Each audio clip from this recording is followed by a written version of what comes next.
Okay, OTB Sports are in partnership with Science Week. Science Week is helping us explore the infinite possibilities science offers and the role of science in delivering solutions that support our future opportunities and challenges. It's taking place from the 13th to 20th of November.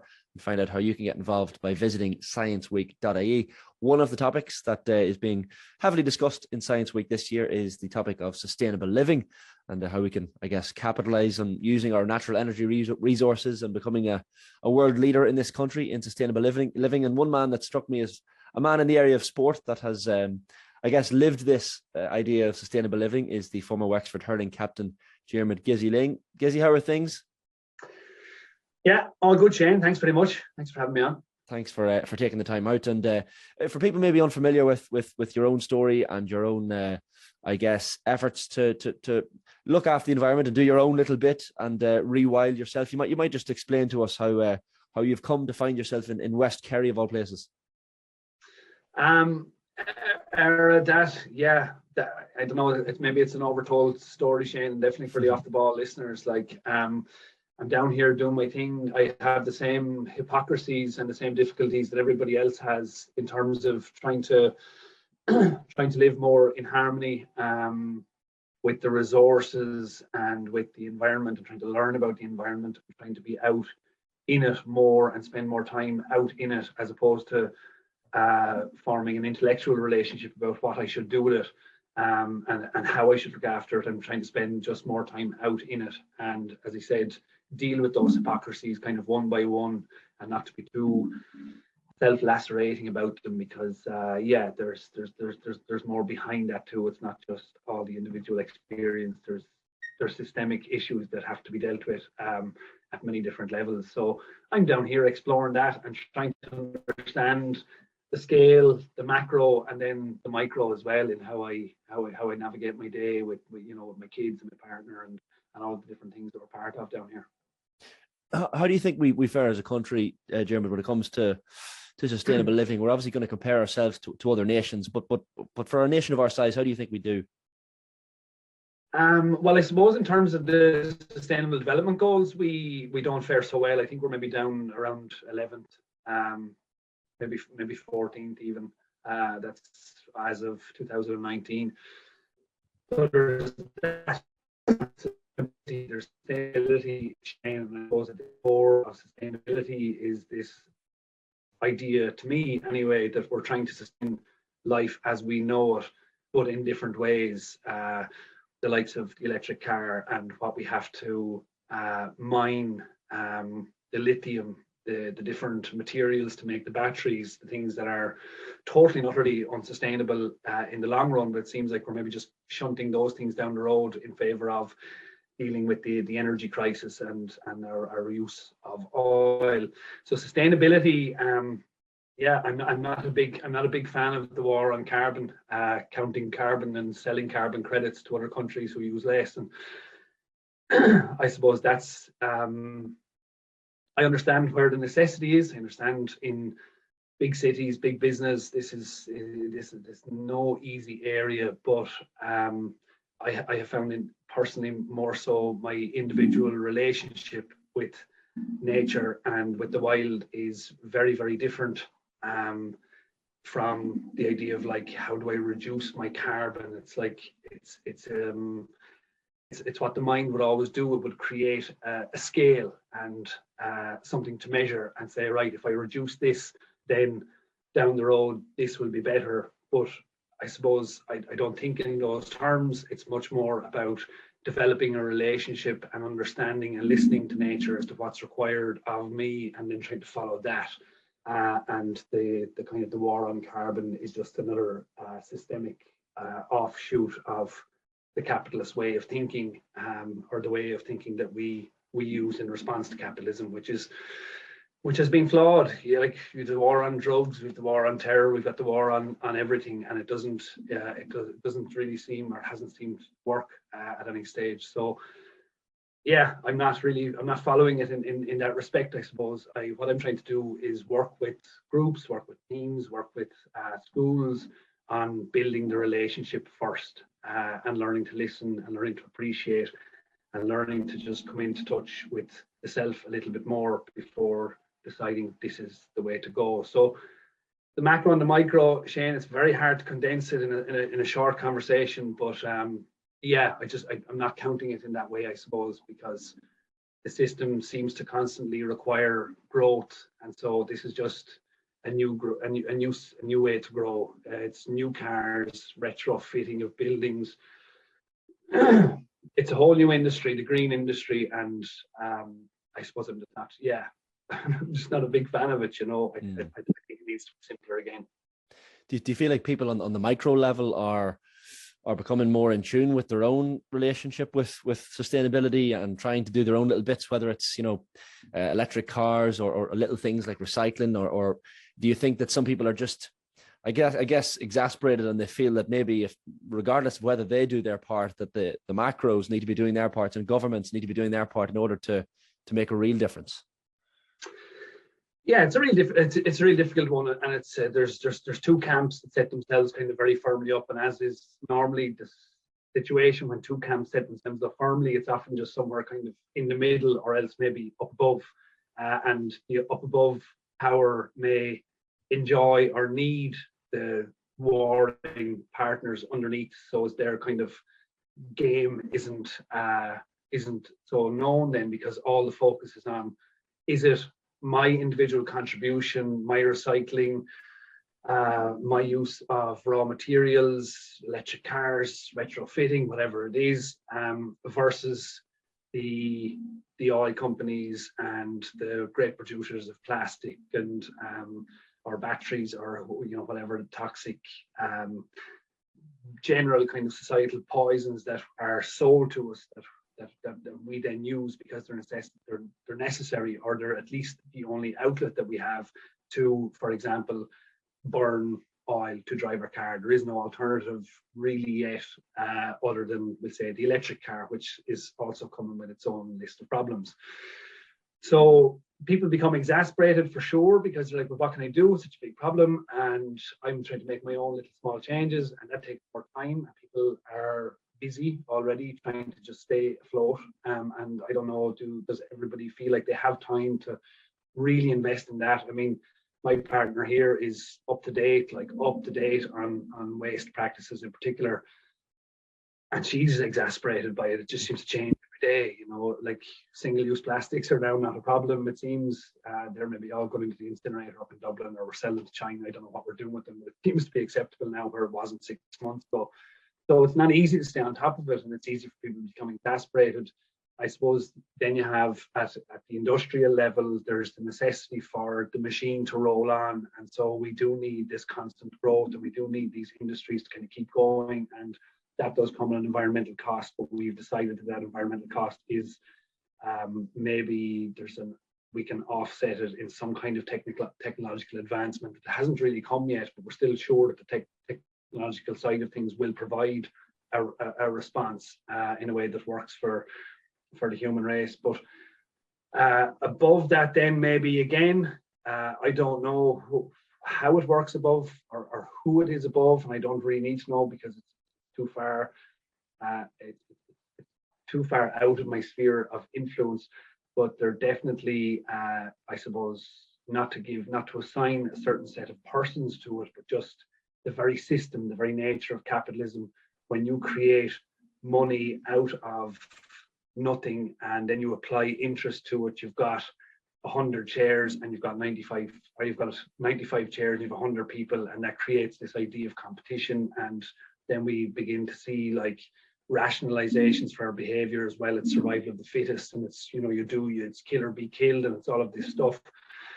and I don't. That's going to be our natural response to the situation if it's put in front of us that way. But it doesn't necessarily have to be put in front of us that way. So the bigger questions are probably around the nature of capitalism and how we maybe begin to move away from a capitalistic mindset and a capitalistic way of being and seeing ourselves in the world. And again, like that's big, but that's big stuff. I don't know, do I have it in me or is it in my lifetime? But I certainly, that's the way I'm faced. Yeah, for sure. And it's definitely, it leads to larger questions and nearly more questions than answers, I guess, as well, for people at a smaller level. Like one of the issues that I guess that's been brought up on this Science Week topic of sustainability, Diarmaid, as well, is the thing you mentioned is plastics, and I suppose finding better alternative methods to whether it's recycle or degrade plastics, and research new locally sourced replacement materials for plastics as well. I know you said that your partner's involved in that arena as well. Like, it seems to be a topic that comes up anytime sustainability is mentioned. There are new bits of advice for plastics, but it's still clearly a problem. It's probably Shane, a problem in just it's the nature of our day. It's the speed of our day. It's like we the food festival down here in West Kerry in Dingle a few weeks ago, and we're trying to move from everybody coming and using, I don't know, 250,000 pieces of plastic or whatever it is, to people being in the habit of bringing a cup and a bowl and a knife or a fork or whatever it is, and whether they're wooden, I don't know what, just people getting in the habit of bringing their own, of refilling.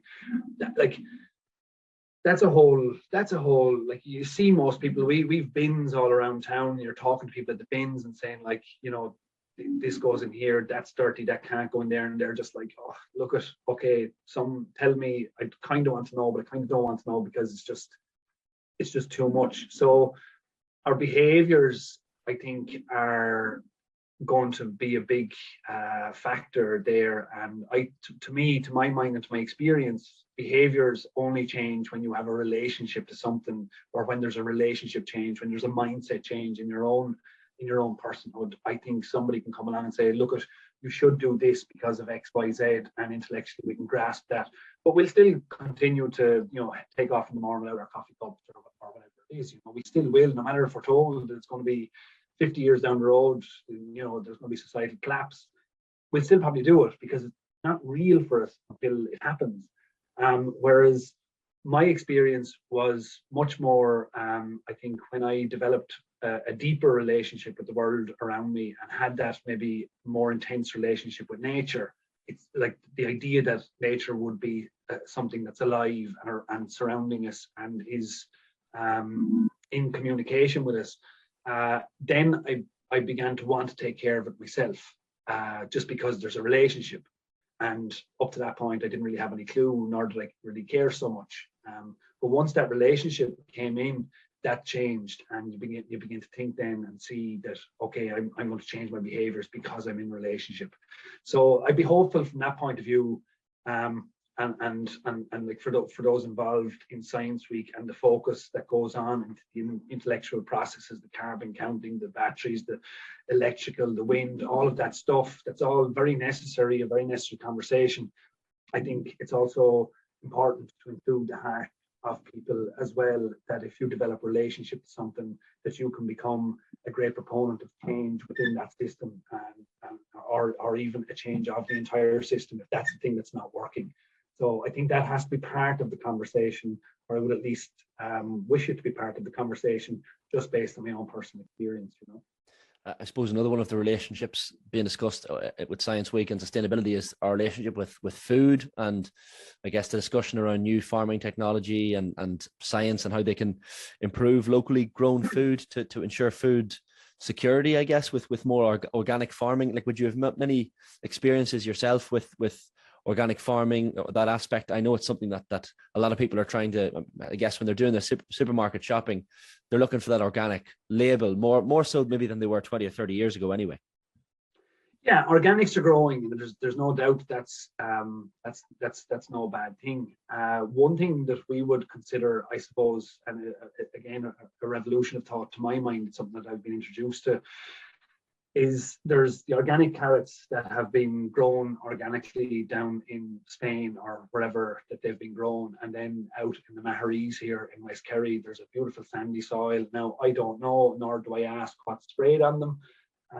I try to avoid chemicals coming into my body as much as is humanly possible, so our tendency would be to buy organic.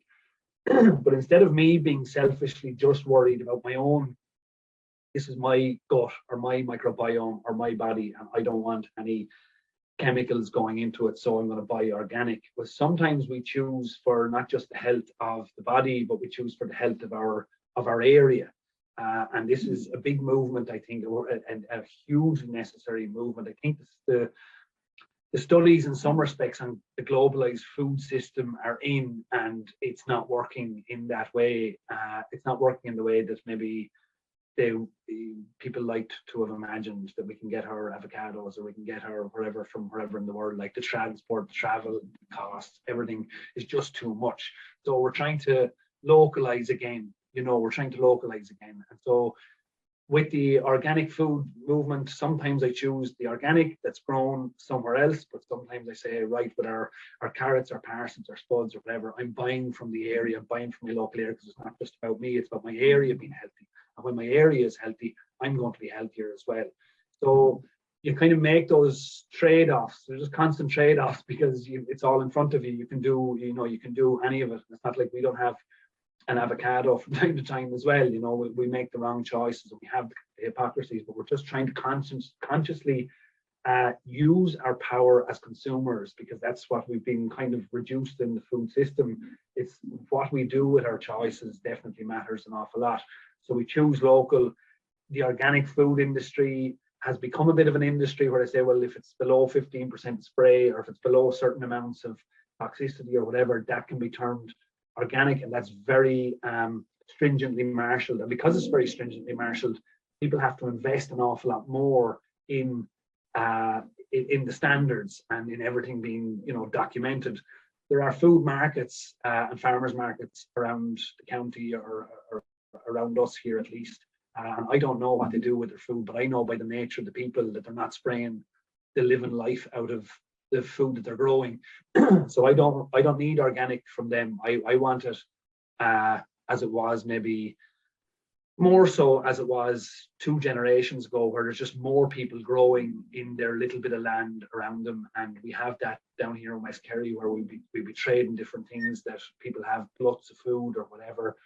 I know that they're not spraying it. I know that they're growing it in their own place, and we're kind of dependent. We have an interdependence down here.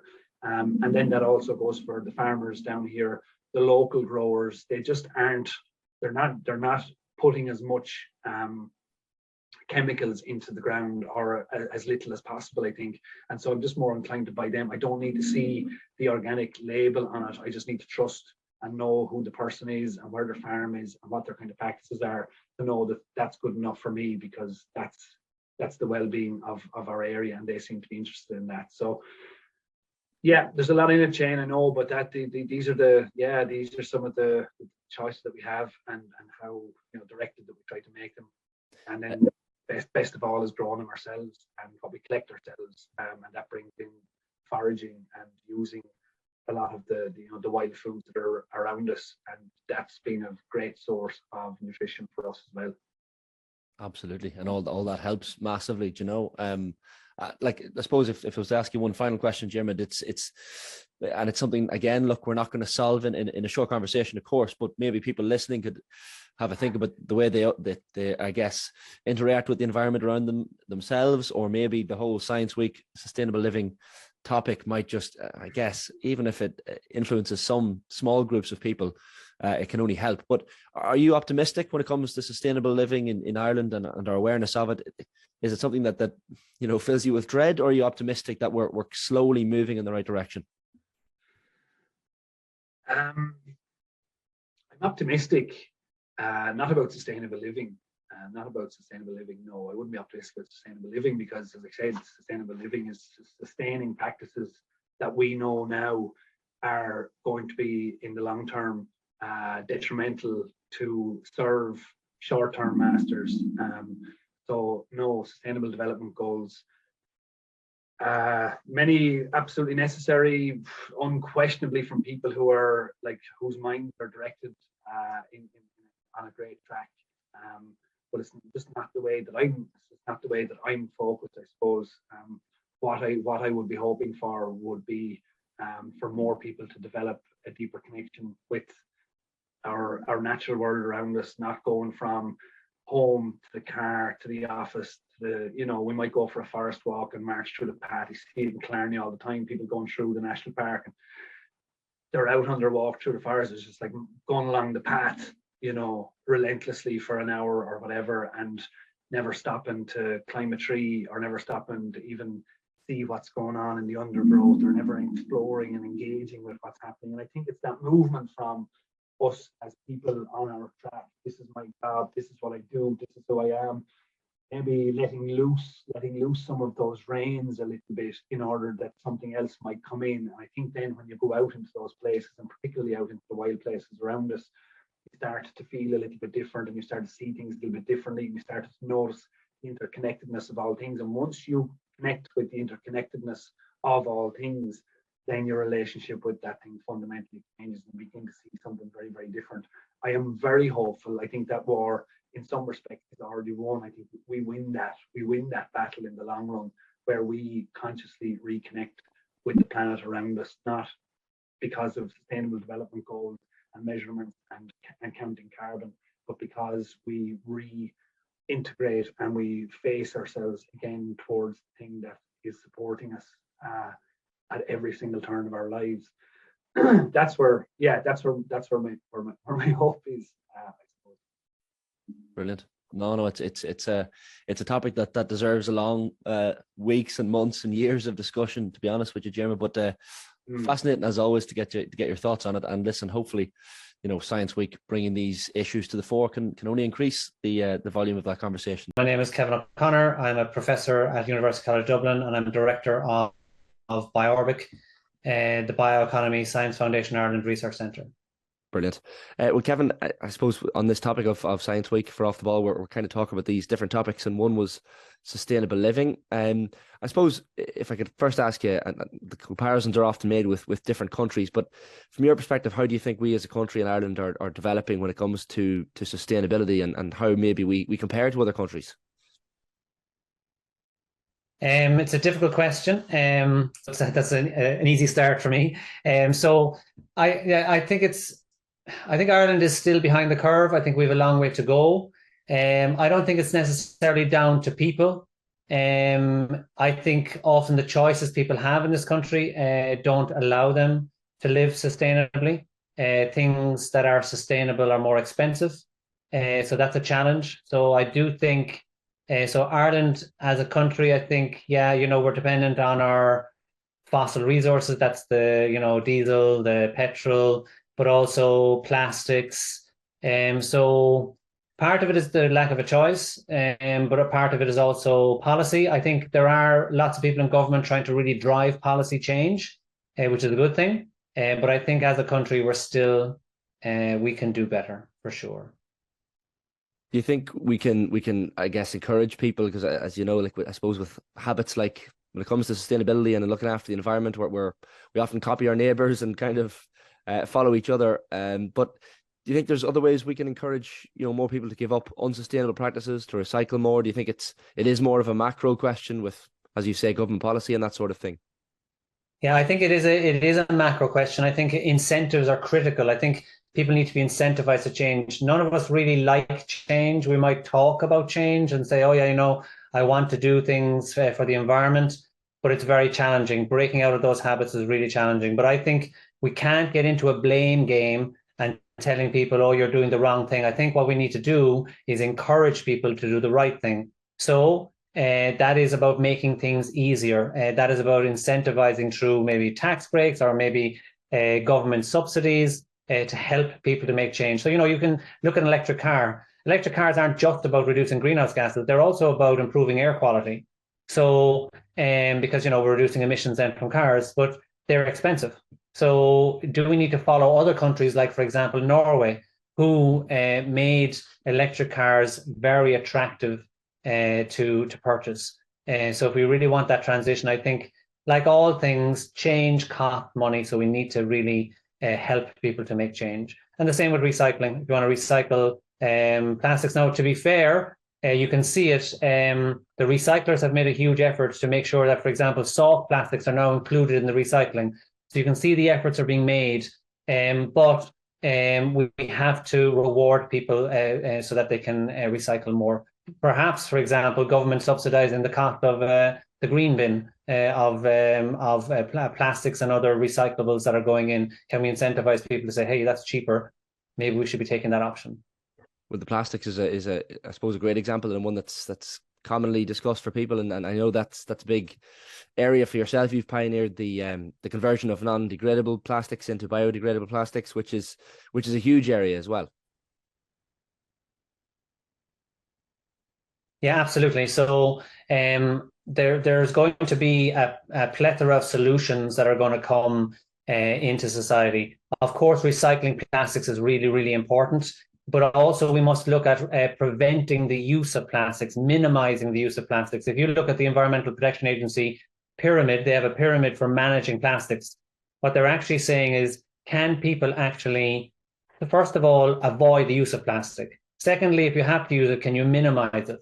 If you have to use a certain minimum amount, well, then how can we use it so that it's recycled, but also biodegradable? Part of the solution would be, okay, I can recycle that plastic because it's not contaminated, but these plastics over here are contaminated by food, they're contaminated by other materials.